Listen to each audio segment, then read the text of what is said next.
Hi students, I am Professor Pawar SV from Sundrabai Manik Arsu Polytechnic Ahmednagar. In the last 3 sessions or 2 sessions, we learned about direct and indirect speech. Direct and indirect speech.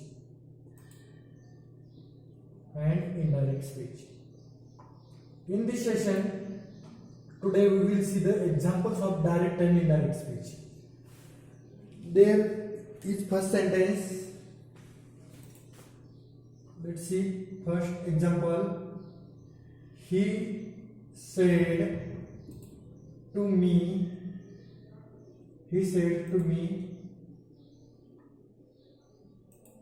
comma, in double inverted commas, I don't like your suggestion. I don't like your suggestion.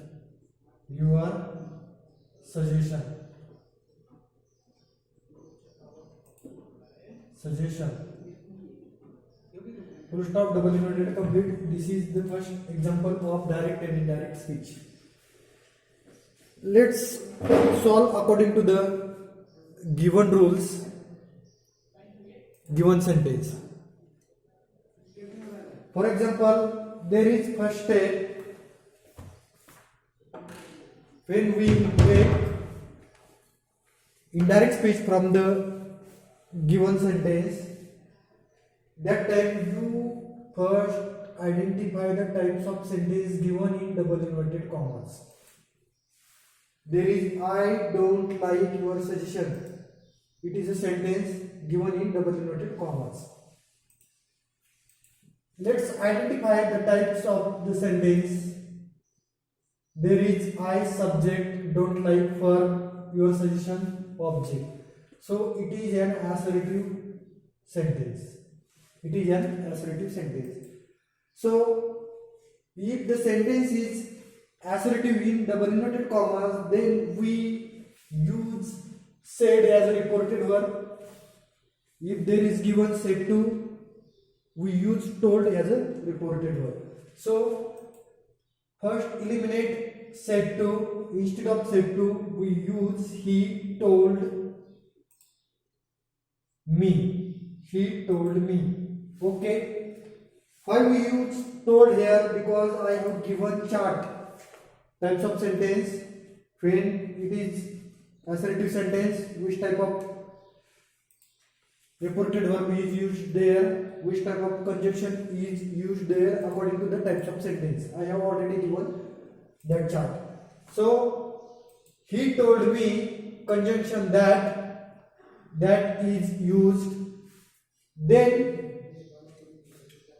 convert the sentence according to the tense change. Here is simple present tense. I don't like your suggestion. You should convert it into a simple past tense. I have also given tense change chart. So here is I, then you make pronoun change according to the speaker and listener. There is I कोणाविषयी आहे तर बोलणारा कोण आहे speaker, ही विषयी, म्हणून I चं conversion काय होणार ही. ओके. डोंट, आता पास्ट डोंट, एक तर डूचं तुम्ही पास्ट टेन्स करा किंवा मग दिलेल्या सेंटेन्सचा पास्ट टेन्स करा, उत्तर तेच येणार आहे. डूचं काय पास्ट टेन्स केला तर डिड आणि दिलेल्या सेंटेन्सचा पास्ट टेन्स केला तर डिडंट. ओके, म्हणजे उत्तर तेच येतं. He didn't, then verb like, then your pronoun change करायचा आहे according to the listener. Your कोणाविषयी आलेला आहे? ही सेड टू मी, तो मला म्हणाला की मला तुझे सजेशन आवडत नाही, म्हणजे मी विषयी युअर आहे, म्हणून according to the listener you should change pronoun. So here is my suggestion. समजला? फर्स्ट सेंटेन्स समजला का? काय केले आपण? तुम्हाला जो 1 नंबरला चार्ट दिला होता मी की डबल इन्व्हर्टेड कॉमास मध्ये दिलेल्या वाक्याचा प्रकार ओळखायचा, त्याच्यानुसार रिपोर्टेड वर्ब आणि कंजंक्शन यूज करायचं. ओके, केलं आपण ते फर्स्ट स्टेप. दुसरी स्टेप काय होती की according to the types of sentence we have to use conjunction and reported verb. Then second step, you should change the tense change, then word change, then pronoun change according to the speaker and listener. Let's see the second example. He said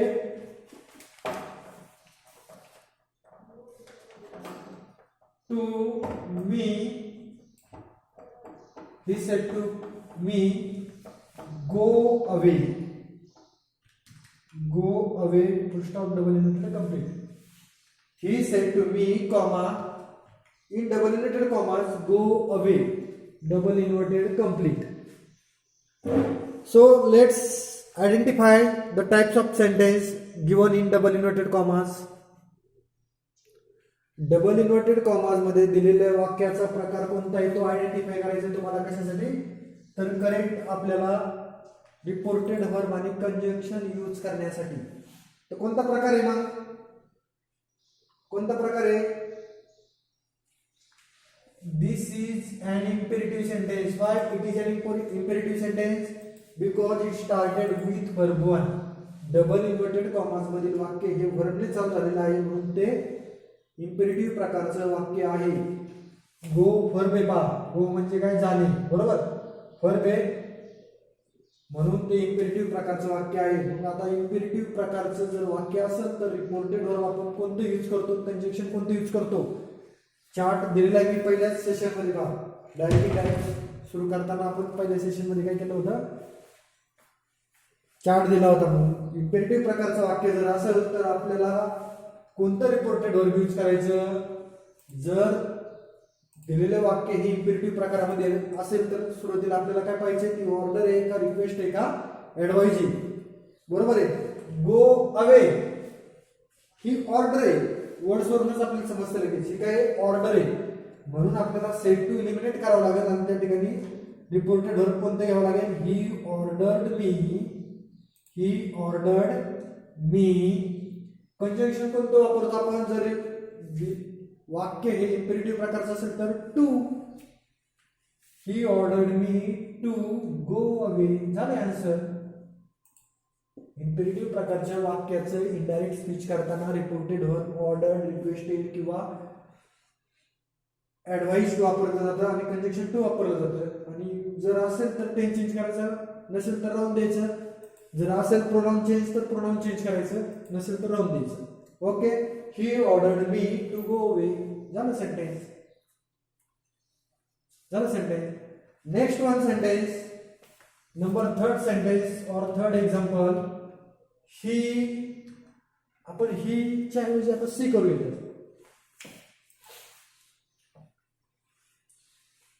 C said him, comma, what is your name, what is your name, question mark, प्रश्न विचारलेला आहे, बरोबर आहे. She said to him, comma, in double inverted commas, what is your name. आपलं next example आहे पहा. आता पहा फर्स्ट स्टेप काय आहे, to see or to look towards the double inverted commas and identify the given sentence or types of sentence given in double inverted commas. आणि ठिकाणी what is your name, question आहे, interrogative प्रकारचं वाक्य. आपण double inverted commas मध्ये पहिल्याप्रमाणे की आपण कोणत्या प्रकारचं वाक्य आहे, इंट्रोगेटिव्ह प्रकारचं वाक्य. म्हणून इंट्रोगेटिव्ह सेंटेन्स मध्ये आपण काय करतो, जर ते वाक्य इंट्रोगेटिव्ह प्रकारचं असेल तर इंट्रोगेटिव्ह मध्ये पण दोन प्रकार पडतात, येस नो टाईप आणि WH टाइप क्वेश्चन. या ठिकाणी WH टाइप क्वेश्चन आहे, बरोबर आहे. येस नो टाइप क्वेश्चन जरी असेल तरी आपण रिपोर्टेड वर्ब कोणतं यूज करतो, रिपोर्टेड वर्ब कोणतं यूज करतो आपण, क्वेश्चन, टास्क, एन्क्वायरी या तिन्हीपैकी एक यूज करतो आपण. आणि WH टाइप जरी असेल तरी क्वेश्चन, एन्क्वायर्ड, आस्क हे यूज करतो आपण. व्हॉट इज युअर नेम म्हणजे WH टाइप क्वेश्चन आहे. आपण फॉर एक्झाम्पल आस्क घेऊ, eliminating said to see ask him, see ask him. पहा दिलेलं वाक्य हे WH टाइप प्रकारचा क्वेश्चन आहे मग त्यामध्ये आपण कंजंक्शन कोणतं यूज करतो चार्टनुसार, जो WH वर्ड दिलेला आहे तोच, आणि एसनो मध्ये कोणतं करतो, इफ किंवा वेदर करतो. एसनो टाईप क्वेश्चन असतात तर आपण कोणतं केलं असतं, इफ किंवा वेदर. परंतु या ठिकाणी WH टाईप क्वेश्चन आहे. WH टाईप क्वेश्चनच्या वेळेस आपण काय करतो, जो WH वर्ड दिलेला असतो तोच आपण कंजंक्शन म्हणून वापरतो. म्हणजे इथं कोणता दिलाय, हॉट. समजलं इथपर्यंत? आज का घेतलं मी, कारण आपण वाक्याचा प्रकार ओळखला, त्याच्यानुसार चार्टनुसार आपण रिपोर्टेड वर्ब घेतलं. त्यानंतर हे वाक्य हे प्रश्नार्थक आहे, प्रश्नार्थक मध्ये WH टाईप आहे, म्हणून जो WH वर्ड दिलेला असतो तोच कंजंक्शन म्हणून वापरायचा असतो. शी आस्क्ड हिम व्हॉट. आता पहा, पुढच्या सेंटेन्स मध्ये जर मी आय असंच लिहिलं तर परत तो क्वेश्चनच तयार होईल, बरोबर आहे ना. व्हॉटच्या नंतर इथचं वाच केलं समजा मी, तरी क्वेश्चनच तयार होईल. कारण का, क्वेश्चन इलिमिनेट करण्यासाठी आपण इथे रिपोर्टेड वर्ब घेत असतो. पहा, आज घेतलेलं आहे ऑलरेडी, म्हणजे परत क्वेश्चन घ्यायची काही गरज आहे का. म्हणून युअर नेम आणि इजची आदला बदल करायची, म्हणजे तो क्वेश्चन होणार नाही, तो ऍसर्टिव्ह होईल, बरोबर आहे. युअर नेम पहिल्यांदा आणि इज नंतर, म्हणजे काय येईल. आता युअर कोणाविषयी आलेला आहे, हिम विषयी, पण युअर हिम आहे पॉझिटिव्ह केस आहे. मग हिमची पॉझिटिव्ह केस कोणती येणार, हिज. व्हॉट हिज नेम, आणि इजचं काय होतं, वॉज होतं, पास्ट टेन्स करायचं असतो. झालं वाक्य. She asked him what his name was. This is correct indirect speech. Then next sentence, I or I said in double inverted commas, what a beautiful picture it is. What a beautiful picture it is. Beautiful picture it is. It is exclamation mark, double inverted complete. काय पहिली step आपली, direct speech जर indirect speech मध्ये रूपांतर करायचं असेल तर पहिली स्टेप काय आपली, identifying the types of sentence given in double inverted commas. या ठिकाणी डबल इन्व्हर्टेड कॉमाज मध्ये कोणत्या प्रकारचं वाक्य दिलेलं आहे, हो का. हा डबल इन्व्हर्टेड कॉमाज आहे, त्याच्यामध्ये कोणतं वाक्य दिलंय, what a beautiful picture it is, आणि शेवटी एक्सक्लेमेशन मार्क आहे, म्हणजे एक्सक्लेमेटरी सेंटेन्स आहे. मग जर डबल इन्व्हर्टेड कॉमाज मध्ये एक्सक्लेमेटरी सेंटेन्स असेल तर आपण रिपोर्टेड वर्ब एक्सक्लेम्ड वापरतो चार्टनुसार, आणि कंजंक्शन दॅट वापरतो आपण. म्हणजे मग काय येणार, eliminating sed, I exclaim that. Okay, आणि पुढच्या वाक्याचा पास्ट टेन्स करतो आणि असर्टिव्ह करतो.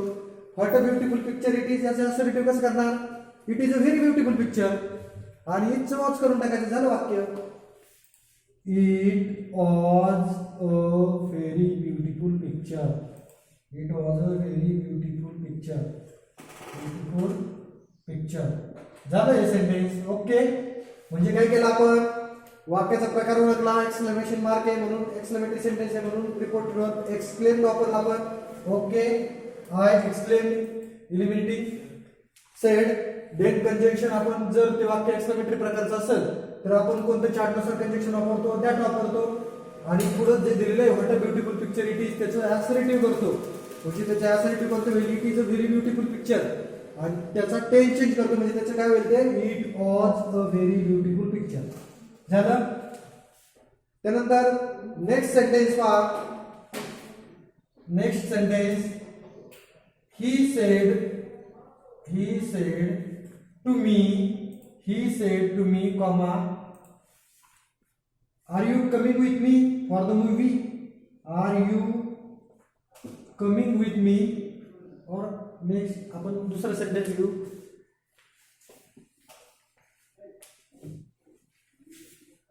have you taken a rest, have you taken a rest, question mark double inverted complete. पहा आता फर्स्ट स्टेप कोणती आहे, फर्स्ट स्टेप कोणती आहे की आपण आयडेंटिफाय करायचं आहे types of sentence given in double inverted commas, given in double inverted commas. मग कोणता आहे, have you taken a rest आणि क्वेश्चन मार्क आहे, म्हणजे कोणत्या प्रकारचं वाक्य आहे, इंटरोगेटिव्ह प्रकारचं वाक्य आहे. इंटरोगेटिव्ह प्रकारच्या वाक्यामध्ये हे टू हॅवने सुरू झालेले वाक्याचे क्वेश्चन मार्क आहे, म्हणजे येस नो टाइप प्रकारचं वाक्य आहे. मग येस नो टाइप प्रकारचं जर वाक्य असेल तर त्या ठिकाणी आपण कोणता रिपोर्टेड वर्ब आणि कोणतं कंजंक्शन यूज करतो, कोणतं कंजंक्शन यूज करतो आपण, सेम रिपोर्टेड वर्ब यूज करतो आस्क्ड, एन्क्वायर्ड किंवा क्वेश्चन, कारण का WH टाइप मध्ये पण तेच यूज करतो आपण, एसनो टाइप मध्ये पण तेच यूज करतो. फक्त जोड शब्द WH टाइप मध्ये WH वर्ड असतो आणि एसनो टाइप मध्ये कोणतं असतं, इफ किंवा वेदर दिलेल्या चार्ट नुसार. मग या ठिकाणी काय येईल, ही सेड टू मी, म्हणजे सेड टू आपल्याला इलिमिनेट करावं लागेल. ही सेड टू च्या ऐवजी काय घ्यावं लागेल, ही आस्क यू. समजा ही आस्क मी, कंजंक्शन कोणतं, एसनो टाइप प्रकारचं वाक्य आहे डबल इन्व्हर्टेड कॉमर्स मध्ये. फॉर एक्झाम्पल इफ किंवा वेदर, आपण इफ घेऊ, इफ. त्यानंतर तुम्हाला परत आज घेतल्यामुळे आपण परत क्वेश्चन करायची गरज आहे का, म्हणजे हाऊ सुरुवातीला ठेवायचं का वाक्याच्या, नाही. ह्याची आणि यूची आता बदल करायची. आणि यू कोणाविषयी आलेला आहे, ऐकणारा कोण आहे त्याच्या नुसार प्रोनाउन चेंज करायचे. मग काय येईल तुमचं, यू हॅव, याची यूची आणि हॅवची आता बदल केली, असं केलं, you have taken rest. Okay. मग यू कोणाविषयी, पण मी विषयी. मग यू फर्स्ट पर्सन मध्ये, म्हणून मीचं फर्स्ट पर्सन काय येणार, आय. Pronoun change. समजतंय का, प्रोनाउन चेंज कसं करतोय. यू कोणाविषयी आलाय, तर ऐकणाऱ्याविषयी आलाय. या वाक्यामध्ये ऐकणारा कोण आहे, मी, मी. म्हणून यूचं कन्व्हर्जन आय केलं. त्यानंतर हॅव चं कन्व्हर्जन हॅड होणार, ऑटोमॅटिकली पास्ट टेन्स करतो आपण, हॅड.